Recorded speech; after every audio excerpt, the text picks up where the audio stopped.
2025 is going to be the year of an Iran crisis. And hopefully there will be a president in the office that will be bold enough to put down America's red lines, but also be able to get to the negotiating table and try to change the dynamics so that we don't cross thresholds with the Islamic Republic. This is The World in 10 from The Times. Our guest today is Dr. Sanam Vakil. She is Director of the Middle East and North Africa Programme at Chatham House. Dr. Vakil, thank you for being with us. Thank you for having me. Iran-US relationship, to put it politely, is a tough one. There's decades of enmity there. The leaders of each country talk a lot about the other.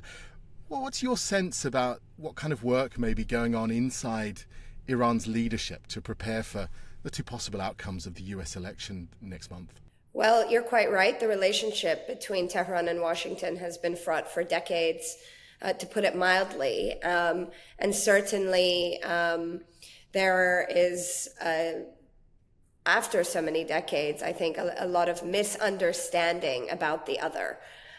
This is an important election that will have consequences for the adversarial relationship. Tehran is, by all accounts, looking at the profiles of each candidates, tracking their statements, and preparing for scenarios. But the U.S. election is also taking place at a time of immense uncertainty and fluctuations across the Middle East. So they're tactically adjusting to changes on the ground as we speak, while also trying to anticipate outcomes, be it a Vice President Harris victory versus a President Trump one.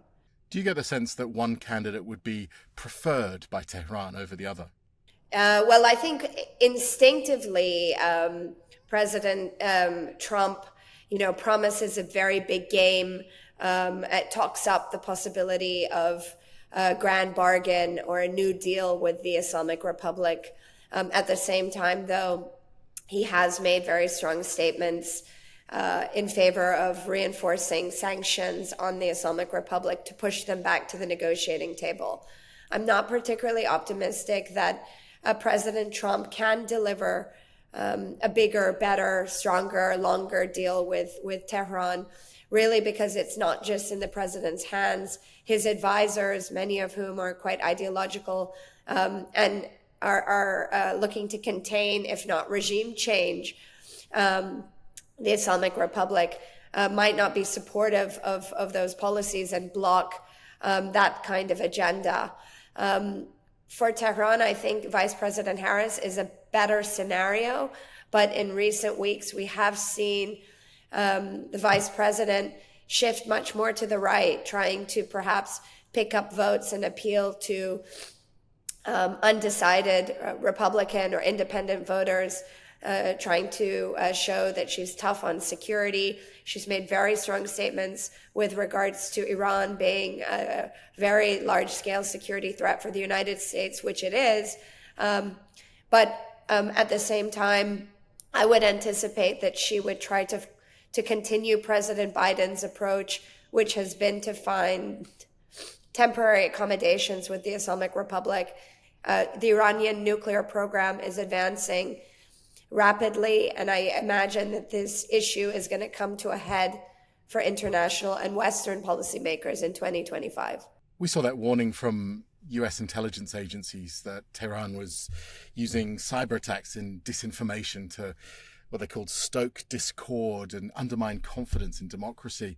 Iran denied that was what they were doing. Can we see that as part of trying to influence this election, or is this just a standard behavior for a country that perhaps has an anti-Western element within its foreign policy? I think it's more part of Iran's broader strategy. It's a revisionist state in the Middle East. It's looking to push back against American and American sort of affiliated countries in the region like Israel and some of the other American partners. This approach is about looking to pressure the U.S., call for perhaps greater U.S. withdrawal from the Middle East, weaken international multilateral institutions that in the past have tried to constrain Iranian behavior. So I see this as very much part of that broader ring of strategy, supported by a country like Iran, but also Russia and China, for example. You've written about how Iran is turning towards Russia and China rather than trying to fix up things with the West. How important is the support of those two countries for Iran now? Well, I think it's important to first recall that when the Iranian Revolution took place and the Islamic Republic came into being, their foreign policy approach more broadly was about articulating a position of independence. But over the past 45 years, Iran hasn't really been able to bridge any of its divides with the United States in particular, or with Western Europe. And this has led Iran, out of necessity, to diversify its relationships and try to develop economic and strategic ties with China and Russia as an effort to push back or balance against the economic sanctions and containment coming from Western states. We hear one person saying he wants to build bridges. That's Masoud Pezeshkian, Iran's new president. He's described as a moderate and talked about engaging with the West, perhaps getting sanctions reduced. But in Iran, where perhaps power sits away from the president, does he have the ability to improve things with the US? Look, I'm a big believer that people matter, and certainly who is in office has the influence at a negotiating table, but also at a decision-making table. Masoud Pezeshkian is one of the many influential voices across the Iranian political system. By being elected, he has a certain degree of legitimacy. He has a cabinet that is composed of individuals from across the system. His strategy to manage Iranian politics that are notoriously factional has been to bring the factions together and try to work together.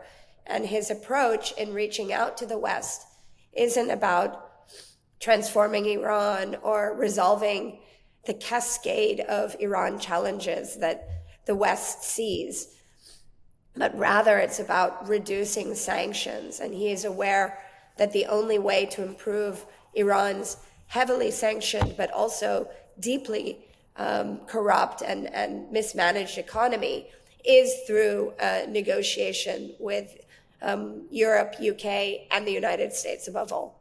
Iran and the United States don't even have diplomatic ties with each other.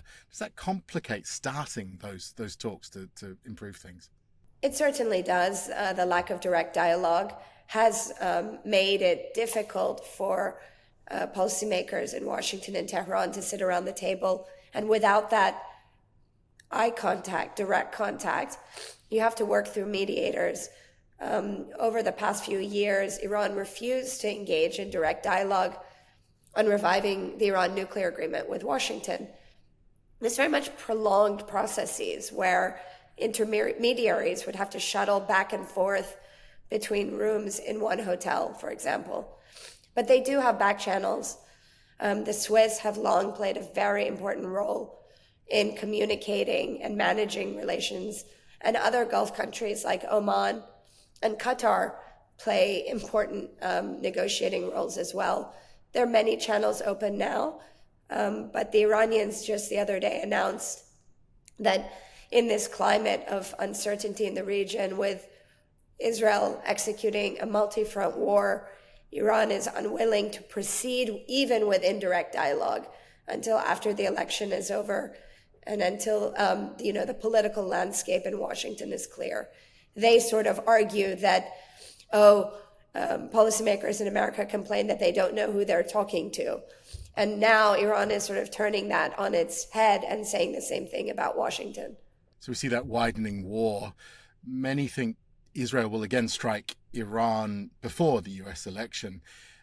Many US voters are watching that conflict very closely, especially as Gaza continues and now Lebanon. Would there be a difference between how a Trump or a Harris presidency would approach Iran and the so-called axis of resistance? Well, both candidates have continued to wholeheartedly support Israel and maintain a robust American commitment to Israel's security. I also think both candidates, however, find the war in Gaza, which is continuing over a year on, the lack of regular flow of humanitarian aid to Palestinians in Gaza deeply troubling. And I think it's a mistake to assume that even a President Trump wouldn't pick up the phone and exchange some harsh words with the Israeli leadership over this issue.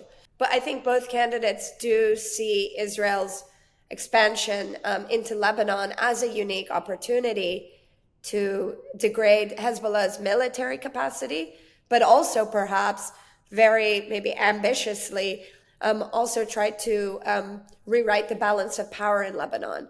This is, of course, overly ambitious and a slightly reductive approach, because the Lebanese political landscape is highly factionalized, very complex, and Hezbollah is a deeply destructive actor within the system, but it isn't the only challenging actor within the system. So many analysts that watch the Lebanese landscape don't have a huge amount of optimism that this military campaign is going to produce a political outcome of stability. It's worthwhile also remembering that ordinary people are displaced. 3,000 people have died. And it looks like this war, the Second Front War, is being executed in the same way that the Gaza war was executed, without strategy attached to it. And that has risks for Israel, can see it being drawn into a war of attrition that will, over a longer period of time, result in blowback against Israel itself that is, and we have to acknowledge this, quite isolated in the Middle East today, with its neighbors very frustrated by the continuation of a war campaign rather than thinking about political settlements and perhaps peace processes. Do you think the various parties in Iran's leadership, the people who contribute to foreign policy, are they willing to make the sort of sacrifices that a negotiation to restore relations and perhaps end the nuclear program? Is that something that is possible even?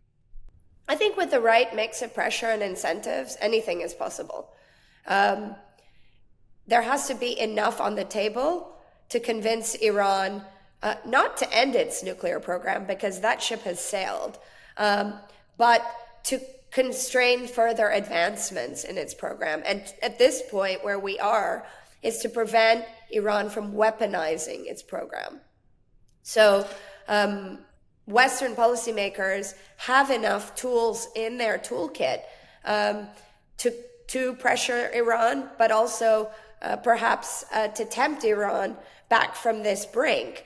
The consequences of a weaponized Iranian nuclear program isn't that Iran is necessarily going to use that weapon, but rather we will see a cascade of other countries equally following suit, and that would, of course, destroy yet another sort of principle and post-Cold War effort at preventing the spread of nuclear weapons.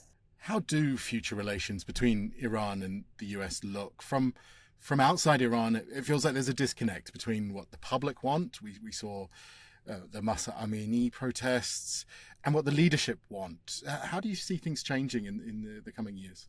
Well, to be honest, unfortunately, things look rather bleak. The problem is that diplomatic ties have been broken not just for a few years or 10 years. They've been broken for decades. And so in both countries, the worldview and the association with the other is very sedimented.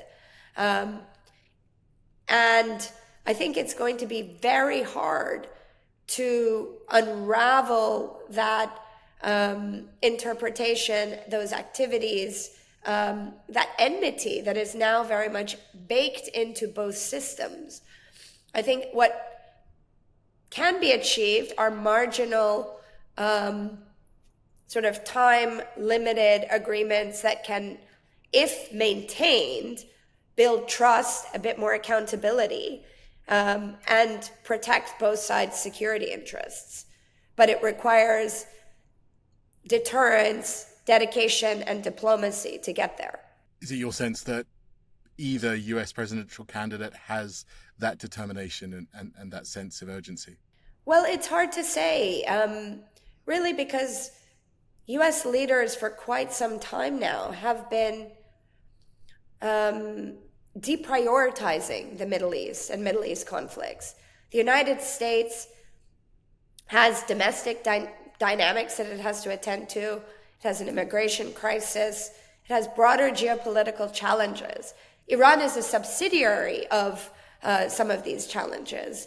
But negotiating with Iran, while maybe an urgent national security priority, is also going to be a hard sell to the American electorate, to the partisan opponents on both sides of the aisles. So you're going to need a leader that isn't going to be afraid to sell it.